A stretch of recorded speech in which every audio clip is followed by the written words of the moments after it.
executive privilege, thinking about asserting it as they make their case against Congress. Can you hold him in contempt, Mr. McGahn, for refusing congressional demands? Well, we don't know that he has yet. Let's take it one step at a time. Let's see where it goes. And I have said the president is goading us into, wants to goad us into impeachment because that he knows, as do I, that's not a good thing for the country. Well, maybe he knows that, but he knows that I think that. Let's put it that way.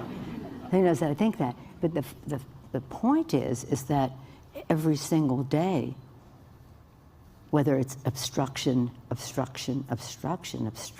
having people come to the table with facts, ignoring subpoenas and the rest, every single day, the president is making a case.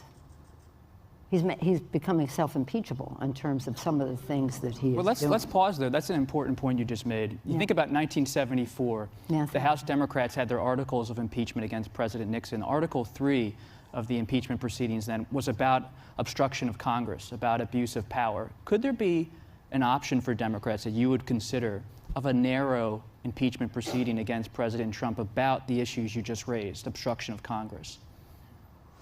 Let me just say that right now we have our committees doing the investigation.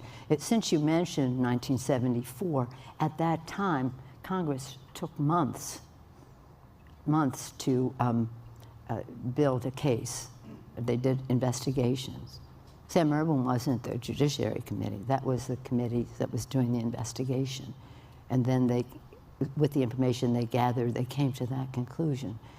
But we really, you know, we ran and won on for the people agenda to lower health care costs by lowering the cost of prescription drugs and strengthening the pre-existing condition benefit to ensure that that was safe, lower health care costs, bigger paychecks by building the infrastructure of our country in a green way for the future, and cleaner government. They were our three things.